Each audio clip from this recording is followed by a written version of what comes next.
Hello po, Cancer. Hello, guys. Alamin natin yung pwedeng maganap sa inyo sa May 10 hanggang May 16. Ito ay 1 week reading para sa inyo. At ito ay general reading. Kung kayo ay makaka-resonate, ibig sabihin para sa inyo ang reading na ito. Pero kung alam nyo na parang hindi naman sa inyo, hindi para sa inyo, di ba? Kasi marami naman ang kapareho nyo na zodiac sign. Pwede rin naman na tumama ito sa kakilala mo, Cancer. Sorry guys kung hindi maganda ang boses ko sa video kasi ito po ay natural, 'di ba? Natural na boses ko. Ang pangit, 'di ba? Wala tayong magagawa diyan. Hindi ko kayang baguhin ang boses ko. Inborn na po 'yan. Hindi ko lang din alam kung dahil sa speaker, wala kasi siyang echo.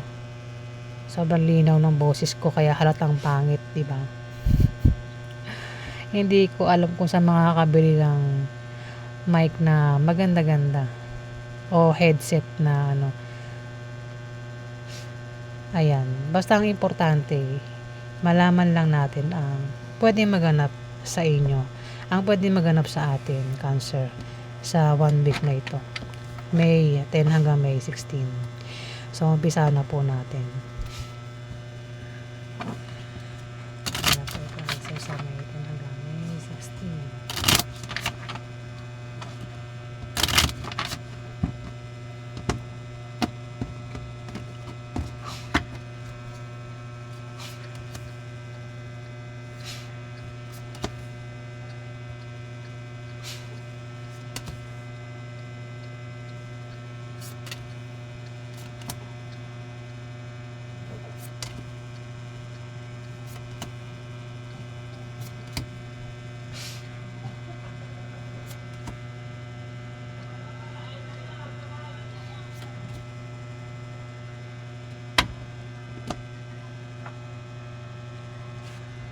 Cancer.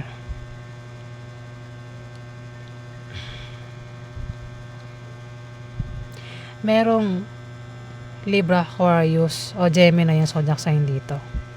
Meron ding Aries, Leo o Sagittarius ang zodiac sign. Ayan, yan yung mga kadil mo sa 1 week na yan, Cancer. Kung may tao magkaka-problema sa trabaho, sa negosyo o kung saan pa yan na problema, may taong tutulong dito, Cancer. Kasi parang may magtataksil may magsisinungaling, may taong manloloko o manlinlang at mukhang mahuhuli, mabubuking. Pwede magkaroon ng away kapag nahuli at pwede magkaroon ng hiwalayan, pwede mawi sa hiwalayan yung away. Pero may tutulong daw dito. Ayan, Cancer. Ano mang klaseng problema ito? Yung nga, siguro dahil may nagtaksil, may nanlilang, may nanloko, pwede magkaroon nga ng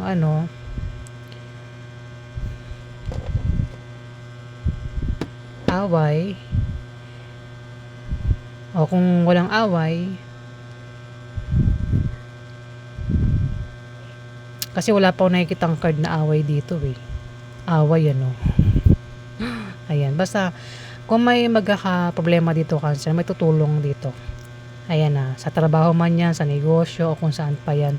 At ang maaaring makatulong ay yung mga taong makikilala mo sa 1 week na yan, mga bagong kaibigan na makikilala mo daw, Cancer. O maaaring ang makatulong is isang Libra, Aquarius o Gemini zodiac sign. Ayan, Cancer. O siya yung tutulungan. Maaaring siya tumulong o siya yung tutulungan. Ayan, Cancer. Dito, may taong maaaring makapag-asawa ng mayaman sa 1 week na yan. Maaaring makatanggap ng pamana o pera. Ito ay lucky card. Maraming meaning. So, babanggitin ko isa-isa. Diba? Para matamaan yung ibang Cancer. Maaaring manalo rin sa mga sasalihang contest, sports, games, loto, ayan, maaaring manalo.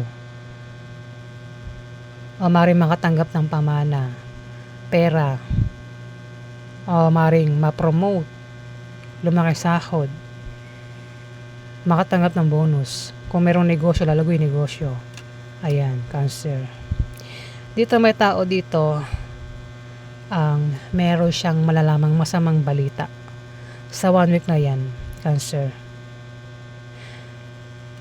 Pwedeng ikaw, hindi man ikaw, isang star sign ang maring meron siyang malaman na masamang balita, ano.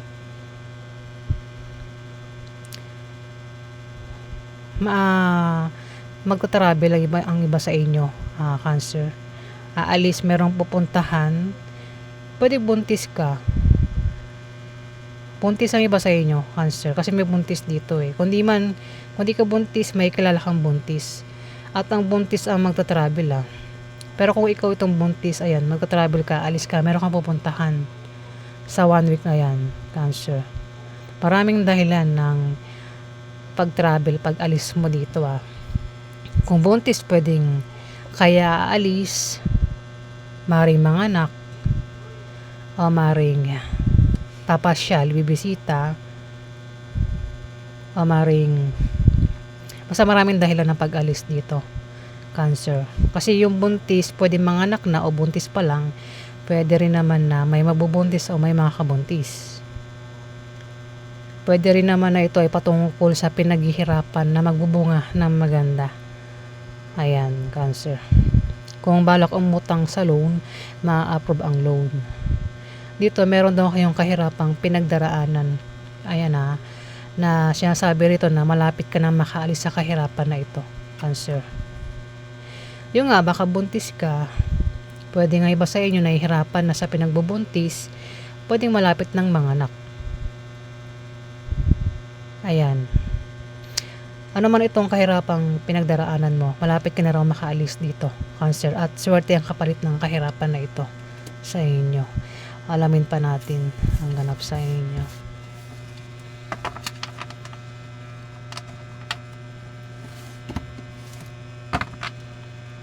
Ano pa ganap sa Cancer? Sa May 10 ng 16.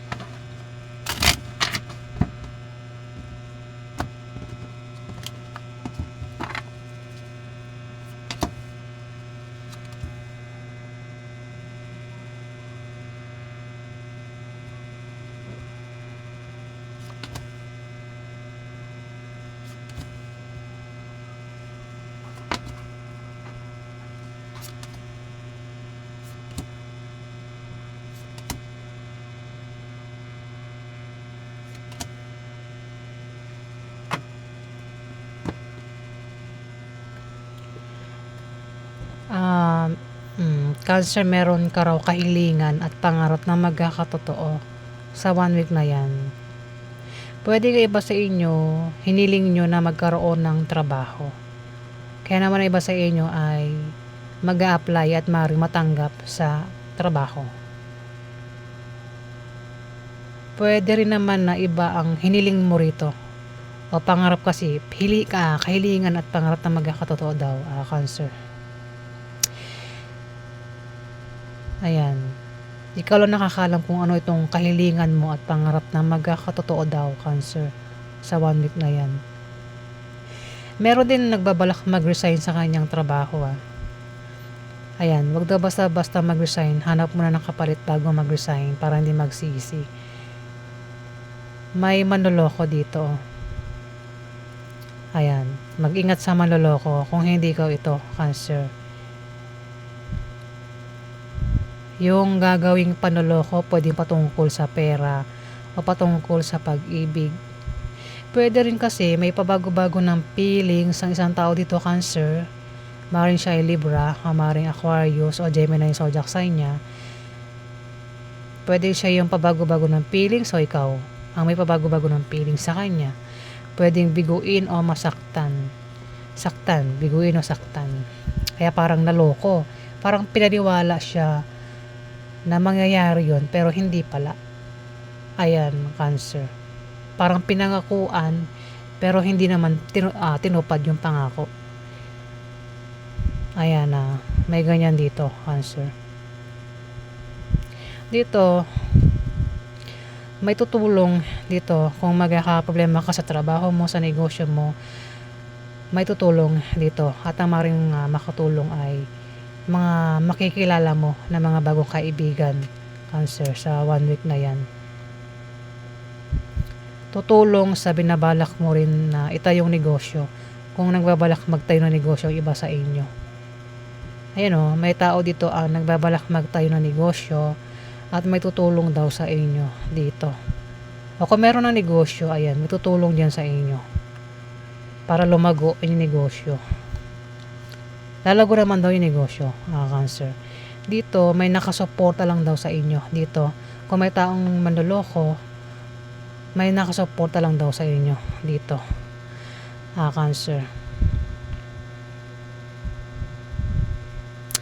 Pwede rin na magkaroon ng mabulaklak na partnership o engagement sa 1 week na yan, Cancer. Pero tumapat sa kanya yung manloloko eh. Bahala na kayo makaresonate. Dito, may makakapag-asawa ng mayaman. Lumabas na naman siya, ibig sabihin kino-confirm niya na mangyayari yon. May tao makakapag-asawa ng mayaman kung wala pang asawa. O kung may asawa na, pwedeng asawa niya mayaman. O ikaw yung mayaman dito. Pwede rin na makatanggap ng pamana o maring pera yung matanggap. Kung may negosyo, lalago yung negosyo. Maring manalo rin sa mga sports contest, sa mga sasalihang games, loto, ayan, maring manalo. Online games, maring manalo, Cancer. Kung may trabaho, maring ma-promote, kung makisahod, maring makatanggap ng bonus, ayan, Cancer. Alamin natin yung outcome. Binigay na ako. Sorry naman. Outcome kay Cancer sa May 10 hanggang May 16.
Cancer.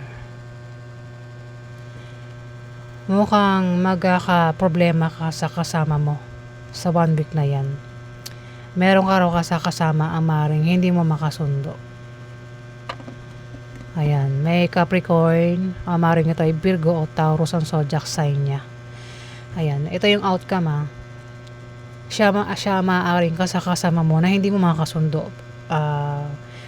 Ayan na, Cancer. Pwede siya tatay mo, uncle mo, boss mo, kuya mo, asawa mo, third party, kung sino man yan sa buhay mo, Cancer. Pwedeng kasama mo yan sa bahay mo, sa trabaho mo, sa negosyo, kung saan mo pa kasama ang taong ito. na hindi mo nga raw siya makakasundo at machismis kayo ng taong ito. Kilala mo man yan o hindi, kilalanin mo o pakisamahan mo para magkasundo daw kayo, Cancer. At para magtulungan kayo. Kasi hindi kayo magtutulungan kapag hindi kayo magkasundo ng taong ito. Pwedeng magkaroon din ng away sa inyong dalawa. Away na patungkol sa pera. Hindi ko lang din alam kung siya yung makakaaway mo talaga. Sorry guys, nabubulol ako. Kasi may away nga na patungkol sa pera. Pwedeng ikaw mismo mapaaway ka na patungkol sa pera. O hindi man, kilala mo ang taong ito na mapapaaway na patungkol sa pera. Pero yung away sa pera ay malulutas naman, Cancer. Nagets ba?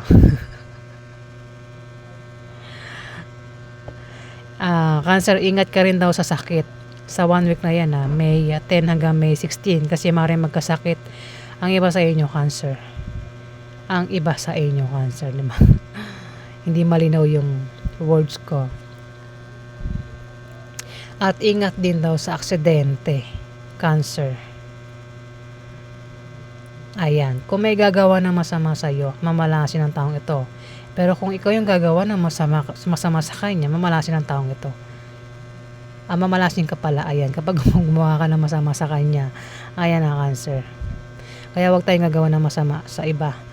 Kahit sa pamilya natin, huwag tayong gagawa ng masama. Kasi ang kapalit ng kasamaan ay kamalasan, Cancer. Ayan pa yung ganap sa inyo sa May 10 hanggang May 16. At kung nagustuhan yung aking reading at hindi pa kayo nakapag-subscribe, click na lang po ang subscribe button guys para updated po kayo sa mga ipopost ko. Ayan po, maraming salamat po guys.